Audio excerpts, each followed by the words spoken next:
আসসালামু আলাইকুম। আজকে আপনাদের সাথে শেয়ার করব আমার বাসা বানানো ঈদের স্পেশাল নবাবী সেমাই। এটা আমি প্রতি বছরই বানিয়ে থাকি। প্রতি বছর আমি প্রতি ঈদেই আমি এটা টেবিলে রাখার চেষ্টা করি। এমনিও বানাই, আমি রোজার মধ্যেও বানিয়েছি, দেখতেই পাচ্ছেন এটা আমি রোজাতেই বানালাম। তো চলুন আমি কিভাবে বানাই দেখে নেওয়া যাক। আর এটা আমার খুবই ফেভারিট। আপনারা চাইলে আমার রেসিপি ফলো করে বানাতে পারেন, সেজন্য টাইমলাইনে শেয়ার করে রেখে দিন। যেদিন বানাবেন হুট করে দেখে বানিয়ে নিলেন। তো চলুন দেখে নেওয়া যাক আমি কিভাবে বানাই। প্রথমে আমি একটা বোলের মধ্যে 2 প্যাকেট লাচ্ছা সেমাই নিয়ে নিয়েছি। তারপর লাগছে একটা প্যানে আমি ঘি নিয়ে নিলাম। আপনারা চাইলে বাটার অথবা তেল ব্যবহার করতে পারেন। তারপর আমি এখানে 2 প্যাকেট লাচ্ছা সেমাই দিয়ে দিলাম।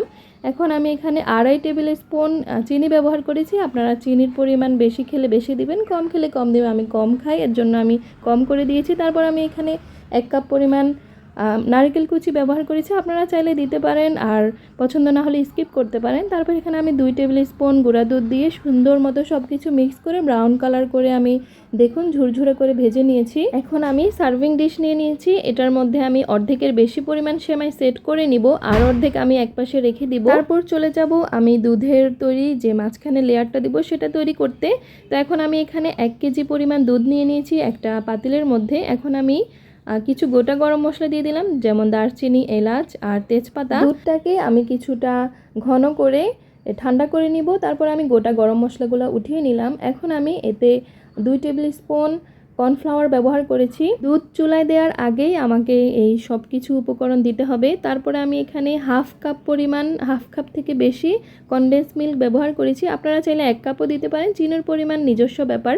তারপর এখানে আমি 3 টেবিল স্পুন কাস্টার্ড পাউডার ব্যবহার করেছি, 3 টেবিল স্পুন গুঁড়া দুধ ব্যবহার করেছি, আর সামান্য একটু লবণ দিয়েছি, ওটা স্কিপ হয়ে গেছে। তো আমি তারপরে সব কিছু ভালোভাবে মিক্স করে নিলাম। এখন আমি চুলায় দিয়ে দিয়েছি।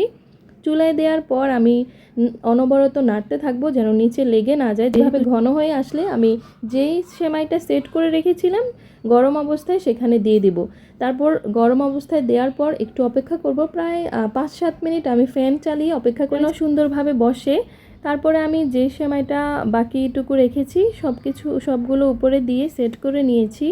এখন আমার কিছু ড্রাই ফ্রুটস দিয়ে আমি সাজিয়ে নিলাম। তো দেখতেই পাচ্ছেন কিভাবে বানিয়েছি। আমার রেসিপিটা কেমন হয়েছে জানাবেন, আর আমার রেসিপিটাও ফলো করতে পারেন। খুবই ইজিভাবে দেখিয়েছি, একদম সহজভাবে বানানোর চেষ্টা করেছি, আপনাদেরকে দেখানোর চেষ্টা করেছি।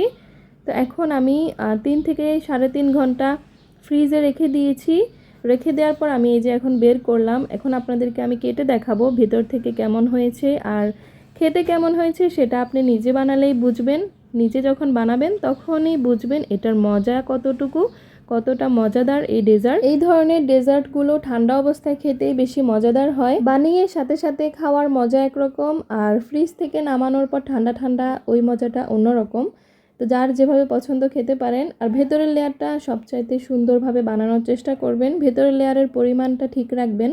আর আপনার এই ডেজার্টের মজাই নির্ভর করে ভেতরের লেয়ারটার মধ্যে। ভেতরের লেয়ার যত বেশি মজার করে বানাবেন আপনার ডেজার্টও তত বেশি মজা হবে।